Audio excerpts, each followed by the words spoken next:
Hopefully you've just put this on the background of you like folding your laundry or doing your dishes or something. I made a little coffee and I thought we'd just chit chat today. Someone asked me what similarities there were between Finland and the US that made me, like, help me feel more settled here, help me when I first started living here. And there are a couple, like self-checkout at the grocery store. Because there's self-checkout everywhere in the States. And there's self-checkout at 4 of the 5 grocery stores in my little town here in Finland. And that helps me feel really independent. Like now I can do the shopping line and I can either, let the person know that I only speak English, or I can do really, really simple interactions in Finnish. And at the grocery store, I usually kind of know the script, and as long as they stay on script, I'm fine. Also, my town's really small, so a lot of people kind of know who I am. Now they're like, oh yeah, that's the American girl. We know that she doesn't speak Finnish yet. But more so in the beginning, the first couple months that I was here, self-checkout helped me feel so independent because I could go to a store in a foreign land and get stuff to make dinner and pay for it and bring it home and be useful. So that helped me a lot. Thankfully, people drive on the same side of the road here. It's just interesting because I always say Finland is like another planet, but it really is more like a parallel universe to the US. Everything is just a little bit different. Here in Finland, your day-to-day life is still pretty normal to what it is in the States.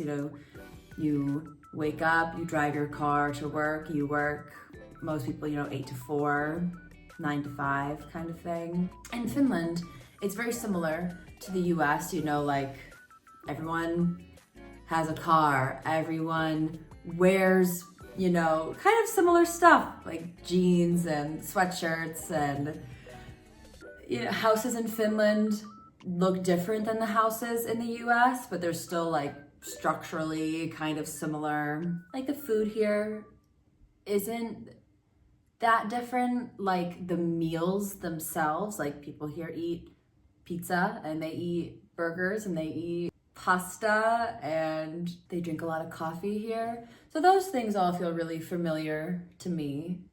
It's not like I am eating something that I've never eaten before every single day. It's the little things that are different. And I think it being so similar but also different makes me look at the US and go, my God, if Finland's doing it, why can't we do it? And I know why. I know some of the reasons why. Finland is very small compared to the US. Finland is very ethnically homogenous for the most part. The US is not. And just the ideology of the Finnish people is so different than the ideology of American people. And that's American people across the board. We just had friends that went to Miami recently, and I've been to Miami, and they were like, we didn't realize how undeveloped the US is. It feels so far behind. It feels like it's in the past almost. And then especially once you start to see all the poverty and the homeless people in the US. And it's something that I was so used to, you just get used to seeing homeless people. I've seen people OD'd on the sidewalk at 9 a.m. when I was walking to work. And you get used to people following you and harassing you and all of that. And then you come to Finland and you're still kind of in that fight or flight, because I've been in that my whole life. And it took a long time for me to be able to walk past a group of men here in public and not, be like, oh, am I about to be harassed? Am I about to be followed or grabbed or something? Interestingly though, I will say the US is behind in a lot of ways, but not aesthetically. I will say that is one thing that was interesting for me, is that I do think that Finland is behind aesthetically in the look of things. A lot of things here feel very 90s looking to me.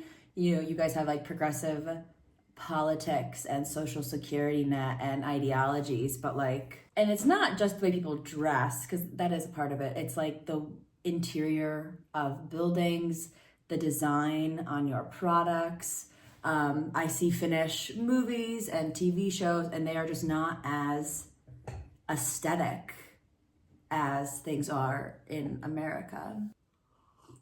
And I can tell that not as much money is put into media here as it is in the States. Like I'll watch, what was it? It was like New Year's, I want to say. Or maybe it was Christmas, and there was some TV special on, and it was like lots of famous people from Finland, and they were getting interviewed. And I'm like, this looks straight from the 90s, like what everyone is wearing and the lighting and the seating. And I know that in the grand scheme of things doesn't matter at all. Like making something aesthetically pleasing does not take away from the issues of it, but it is just something that I am very aware of. I think also people in Finland are much more into the functionality of things than the aesthetic of things. And that's something that I've had to get used to because of like the harsher conditions here. And we spend so much time in nature. Like I love going on walks in the woods, like going berry picking or mushroom hunting or being on the boat and it's windy. And so, you know, like I wear like rain pants now and reflectors and big heavy boots, and I'm not as cute as I would like to be. I feel like I have to dress way more functionally. I look like an Appalachian thru hiker and I'm just walking to S Market. I know I'm really off topic of the original topic of the video, but I just wanted to get on here and chit chat and kind of see what comes up. And I think people in Finland dress very casually, and maybe it's different in like Helsinki, but in my city, and even when we go to like Turku, I feel like people are just very casually dressed, and I often feel a little overdressed. I feel a little over makeuped most days. I don't have any makeup on today. I'm giving my skin a break. But yeah, the aesthetics definitely are different here in Finland, and they're different than I expected. You know, like in the States you always hear about like Nordic design and like Scandi girls, and I know Finland isn't Scandinavia, but it is lumped in aesthetically to that. How cute my cup is from Jysk. I have a hard time with the Finnish Y. I cannot hear the difference between the letter Y and the letter U here yet. I keep trying and I keep failing. And there were things that I thought would be similarities that would help me feel settled and didn't. Like I thought going to coffee shops in my little town would make me feel more settled, because that's like my number one hobby back in the States, was like going to different coffee shops and spending time there. And but the coffee shops in my town are so freaking quiet. They don't play any music. No one is talking to each other. And so I always just feel a little awkward in there. Like they almost feel hostile, and they're also just not aesthetically very pleasing. Like, oh my God, I would kill for an aesthetically pleasing coffee shop in my little town. And like maybe I'll open one, but I don't know if there'd be enough business. My town's only 15,000 people, and I don't know if I can run a successful cafe that could compete with the pre-existing, very traditionally Finnish cafes, because that's what people like here. Like that's what the coffee culture is here. And I don't know if they would want to go to my like Instagrammable one. Something that I love, that I always kind of wished was in the States. I love when I go to anybody's house here, I am like offered coffee or tea. And I was that person in the States, and my little group of friends were those kind of people in the States. But I wish that was more widespread in America. I think a lot of times in the States we have this like, well, I don't want to dirty a dish, like I don't want to be an inconvenience to the person. And here I'm like, I want to make friends. Like I'll be an inconvenience to you, because at some point you're going to be an inconvenience to me, and I love that. Like please come to my house and be an inconvenience to me, because that means that you're friends with me, and that means that you want to spend time with me and you want to be in my house. Please come dirty my dishes, you know. It's a small price to pay for friendship. And I love that having a little sweet treat with your coffee here is such a thing. I think in the US, I know this is gonna sound really weird because we do have a lot of like obese people, but we also have like really insane almond mom, crunchy, health obsessed, like orthorexic people in the States. So I think a lot of times sugar and carbs and like all of that is really demonized in America. And so it's like, oh, if you eat that, you need to go on the treadmill, you need to earn your treat. Nothing tastes as good as skinny feels. Or there's so many substitutes in America. Like nothing is ever made from, okay, lots of people do make things from scratch. However, there are so many things that are not made from scratch, and alternatives and substitutes are pushed.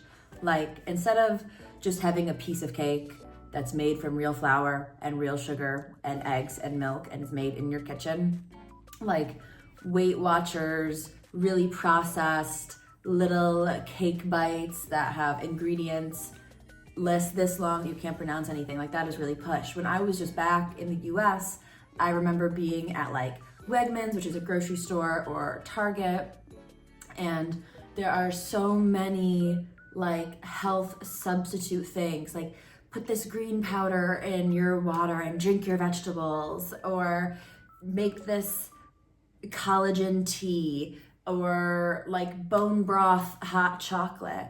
Like Americans, instead of doing anything that is like whole and natural, will so often reach for these, like, they feel modern and they feel cool and different and new, these like substitutes, and they want like a different way to get their protein and their vegetables and their collagen instead of eating meat or eating Greek yogurt or eating an egg. But it's also hard because like food safety standards are being repealed so much now that like not only are eggs incredibly expensive right now in the US, eggs are not safe to eat, you know, meat is not safe to eat, like there's so much like salmonella and E. coli and listeria.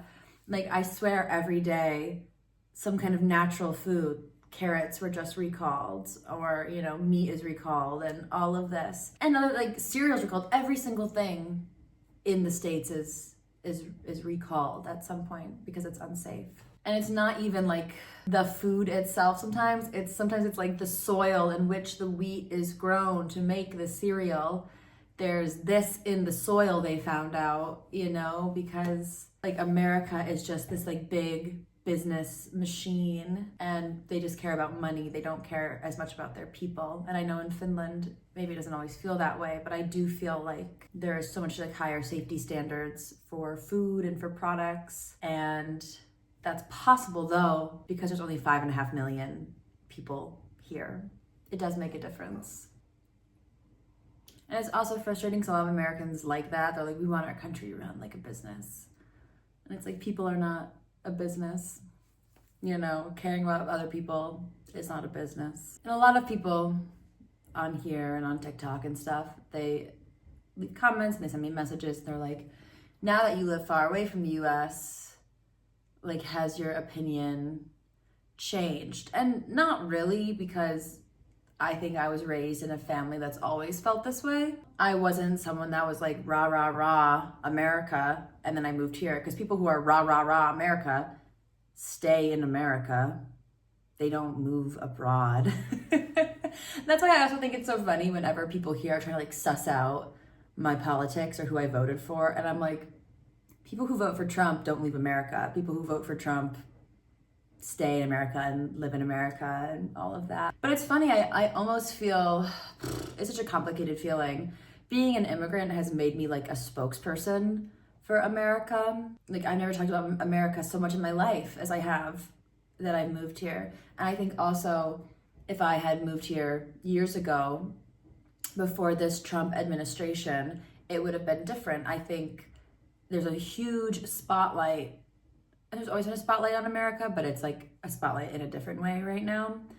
And so I feel like I have to be way more politically informed than I ever have been before. And I have to like constantly like defend certain things of America and critique certain things of America. And it's like, oh my God, sometimes I just don't want to talk about it. And it's funny too, people are like, oh, are you up to date on like Finnish politics? And I'm like, no, sorry, I have enough going on back in America right now. Like, I know a little bit, I know a tiny bit about Finnish politics, but like, I don't love politics. I'm not a politically inclined person, I would say. And so all of my political bandwidth has been taken up with what's going on back across the ocean. But I also think moving abroad has made me realize all the things that I do love about America. And I might not have realized or known those things if I had stayed in the States and never moved abroad. And so I'm not rah, rah, rah, America, but I am kind of like, don't hate from outside the club.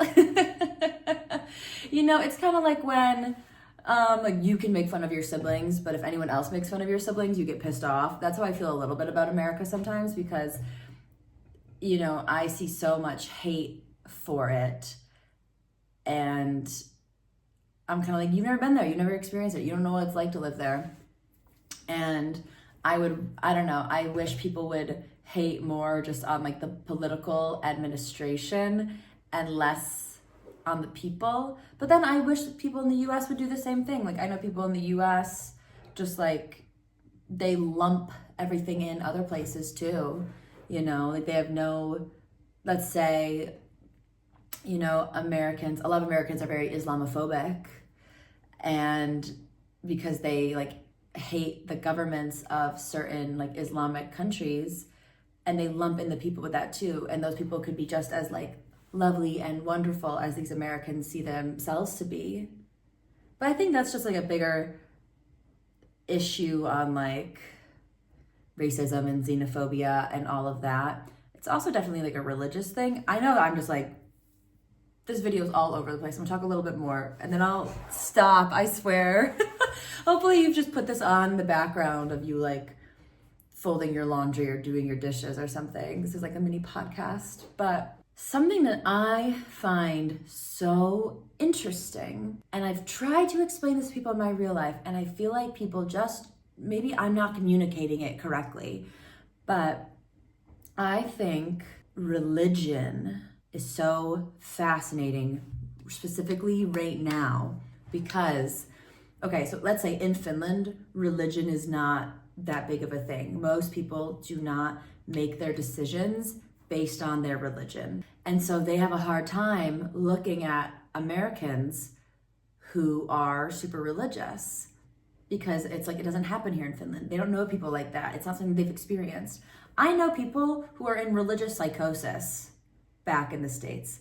I know so many people who literally make all of their decisions and who they vote for based on their imaginary friend, God, Jesus, and the Holy Spirit, you know, the Holy Trinity. And it's like they want their book club to be law. Like they hold God above the law. And in Finland and in the Nordics, law is above all. Like law and order and having people work together in a functioning society is above God. And I think that's a big issue, because I know that there are a lot of like Islamic folks who have fled and who have moved to Sweden, and their religious ideologies are clashing with like the Swedish and Nordic unreligious ideologies, because they put their God above law, and people in Sweden are like, no, you have to follow and abide by our laws, and our laws are law. And so it's like, I try to talk up to my husband about people in the States who are similar, you know, like a third of my country is in a high control religious cult in a way. And I'm used to it because that's been my whole life, you know, like everyone in America knows people like that. And over here, people don't know people like that. And so while it's insane to me, because I am not a religious person, I understand why so many Americans make their decisions based on religion. I just find it interesting. Anyway, thank you for tuning in. If you like this video, let me know. If you didn't like it, please don't tell me, because I am sensitive. Cheers.